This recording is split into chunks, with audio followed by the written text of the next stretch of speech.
السلام علیکم دوستو، آپ دیکھ رہے ہیں سٹوریز پلانٹ اور ہم آپ کو خوش آمدید کہتے ہیں اپنی ایک نئی ویڈیو میں۔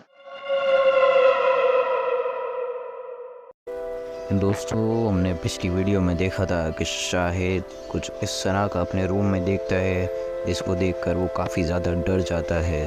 تو آج ہم اس ویڈیو میں یہی جانیں گے کہ اس نے اپنے روم میں کیا دیکھا اور اس کے بعد کی کہانی۔ تو جب شاہد اپنے واش روم کی لائٹ اور پانی کا نل بند کر نیچے شکایت کرنے کے لیے جانے لگا، تو وہ جیسے ہی اپنے روم میں پہنچا تو اس نے دیکھا کہ کوئی اس کے پنکھے پہ لٹکا ہوا تھا اور وہ اس طرح سے دکھ رہا تھا کہ جیسے اس کا پورا جسم جلا ہوا ہے۔ شاہد یہ جب دیکھ کر بہت زیادہ ڈر میں آ گیا تھا، اس کے پسینے چھوٹنے لگ گئے تھے۔ اس نے جیسے تیسے کوشش کر کے روم سے باہر نکلنے کی کوشش کری۔ جیسے ہی وہ روم سے باہر نکلا اور وہ نیچے کی لابی میں شکایت کرنے کے لیے، جیسے ہی اس کو باہر ہوٹل کا اسٹاف ملا تو اس نے وہاں پر ان سے شکایت کری اس حوالے سے۔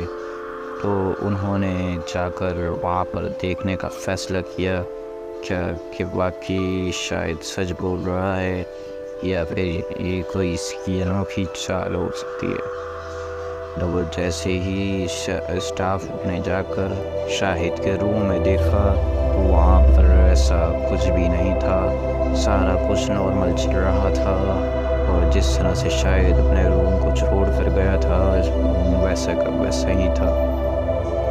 ہوٹل کے اسٹاف نے شاہد کو حوصلہ دیا اور اس کو اسی روم میں شاہد نے سوچا کہ شاید ہو سکتا ہے کہ یہ میرا ہی کوئی دماغی مسئلہ ہو، میں نے خود ہی سے اپنے لیے کوئی کہانی بنا لی جس کی وجہ سے مجھے یہ سب دکھ رہا ہے، یا شاید یہ میرا وہم ہو سکتا ہے۔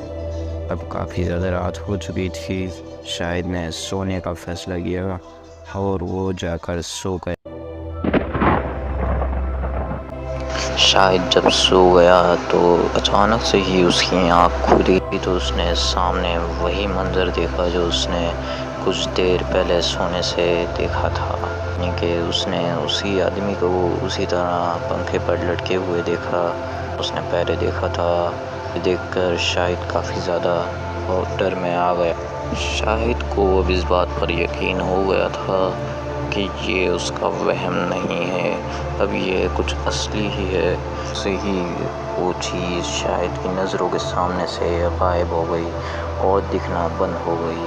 شاہد بہت زیادہ ڈر چکا تھا، اس نے سوچا کہ یہ روم ہی اس کے لیے خراب ہے۔ وہ روم کے باہر جا کر سونے لگا۔ جب صبح ہوئی تو ہوٹل کے اسٹاف نے اسے دیکھا اور کہا کہ تم یہاں کیوں سو رہے ہو؟ تو شاہد نے انہیں بتایا کہ اس کے ساتھ رات میں کیا واقعہ ہوا تھا۔ لیکن ابھی بھی یہ سارا کچھ سننے کے بعد ہوٹل کا اسٹاف شاہد کی بات پر یقین نہیں کر رہا تھا۔ ان کو یہی لگ رہا تھا کہ شاہد کوئی من گھڑت کہانیاں سنا رہا ہے اور ہمیں پاگل بنانے کی کوشش کر رہا ہے۔ اب صبح ہو چکی تھی اور بارش رک چکی تھی۔ شاہد کے لیے اب گھر جانے کے لیے راستہ آسان ہو گیا تھا اور وہ گھر ہی جانا چاہتا تھا،